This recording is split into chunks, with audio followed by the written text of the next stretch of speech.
अस्सलाम वालेकुम friends and welcome back to our YouTube channel.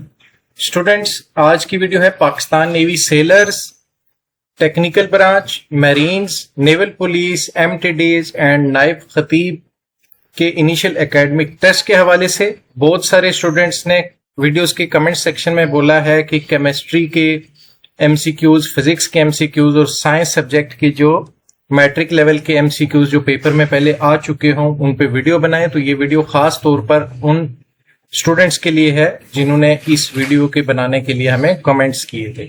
यहाँ पर मैं अपने तमाम स्टूडेंट्स को बताता चलूं कि अभी मरहलावार जो है सेलर के इनिशियल टेस्ट का सिलसिला शुरू होने वाला है। तो सबसे पहले आपका इंटेलिजेंस टेस्ट आएगा स्क्रीन के ऊपर, जिसमें वर्बल इंटेलिजेंस टेस्ट और नॉन वर्बल इंटेलिजेंस टेस्ट के क्वेश्चंस शामिल होंगे। जो बच्चे इंटेलिजेंस टेस्ट क्लियर करेंगे फिर ऑन लॉक हो जाएगा आपका एकेडमिक टेस्ट, और फिर आपके सामने जो मैट्रिक लेवल की chemistry, physics, mathematics, general knowledge, इस्लामियात के कुछ क्वेश्चन जो होंगे वो आपके सामने आएंगे। तो आपने इंटेलिजेंस टेस्ट की भी तैयारी करनी है और एकेडमिक टेस्ट की भी तैयारी करनी है, क्योंकि इनिशियल टेस्ट में जितनी ज्यादा परसेंटेज आप हासिल करेंगे तो फिर मेरिट लिस्ट में आने का आपका चांस बढ़ जाता है। तो बेसिक इंस्ट्रक्शंस के बाद आज की वीडियो शुरू करते हैं। सबसे पहले फिजिक्स के कुछ इंपॉर्टेंट एमसीक्यूज और टॉपिक्स आपके सामने हैं। न्यूटन्स फर्स्ट लॉ अगर आता है तो उसमें एमसीक्यूज आ सकते हैं। फर्स्ट लॉ से रिलेटेड तो न्यूटन्स फर्स्ट लॉ क्या कहता है? A body remains at rest और uniform motion unless acted upon by a net force.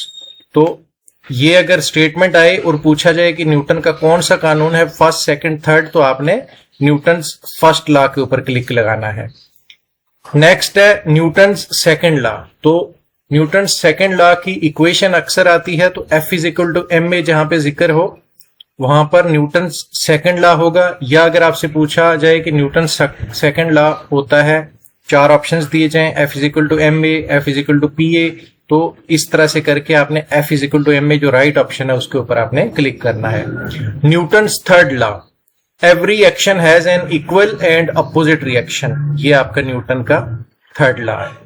Law of gravitation, तो लॉ ऑफ ग्रेविटेशन क्या होता है? F is equal to G m1 m2 upon r square. तो ये जो है लॉ ऑफ ग्रेविटेशन है। ओम्स लॉ, ओम्स लॉ की बात करें तो ये है V is equal to I R. Hooke's law, extension is proportional to force within elastic limit, या कई दफा इस तरह से आ जाता है कि स्ट्रेस अपॉन स्ट्रेन, तो स्ट्रेस अपॉन स्ट्रेन जो है ये भी हुक्स लॉ है। Boyle's law, PV is equal to constant into constant temperature.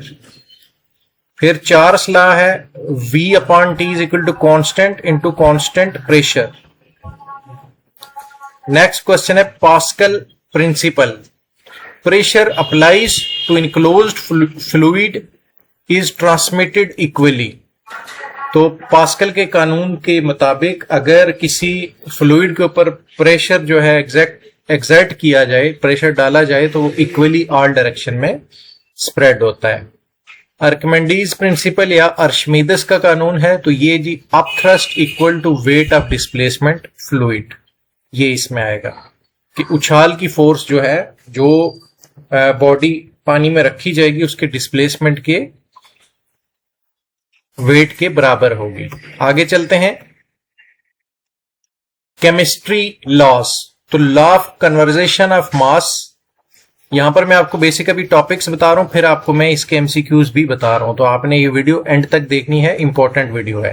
Chemistry के लॉज में law of conservation of mass, ये वाला टॉपिक अक्सर आता है।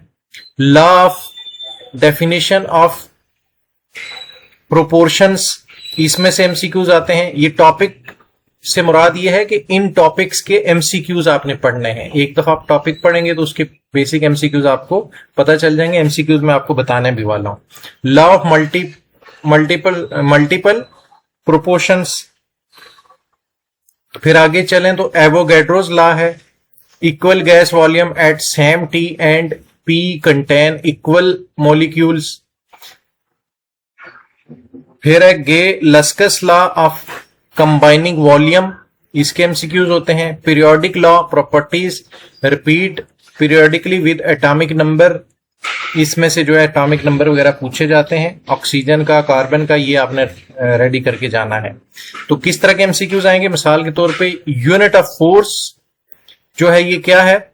जूल, न्यूटन, वाट या पास्कल। तो यूनिट ऑफ फोर्स जो है ये न्यूटन है और इसका सिंबल एन है। फार्मूला ऑफ ओम्स लॉ, तो V is equal to IR, इसमें ऑप्शन बी आएगा। वो प्रोपोज्ड ग्रेविटेशन, तो इसमें न्यूटन आएगा। न्यूटन ने ग्रेविटेशन जो है, ग्रेविटी, फोर्स ऑफ ग्रेविटी दरियाफ्त की थी। वो एप्पल वाला मशहूर जमाना जो वाकया है वो सब स्टूडेंट्स ने सुना होगा।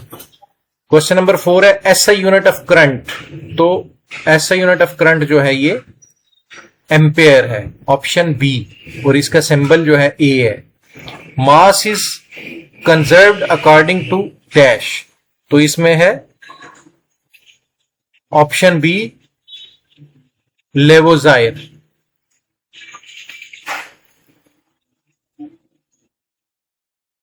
क्वेश्चन नंबर 6 है equal gas volumes contain equal molecules according to dash.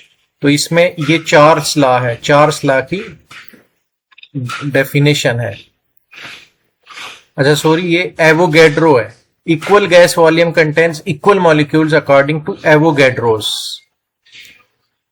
Question number 7 है atomic number determines periodic properties according to dash. तो ये है जी पीरियोडिक लॉ।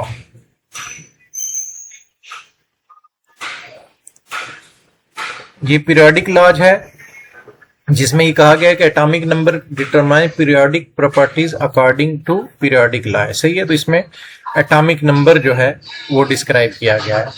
अगला सवाल है केमिकल सिंबल ऑफ सोडियम।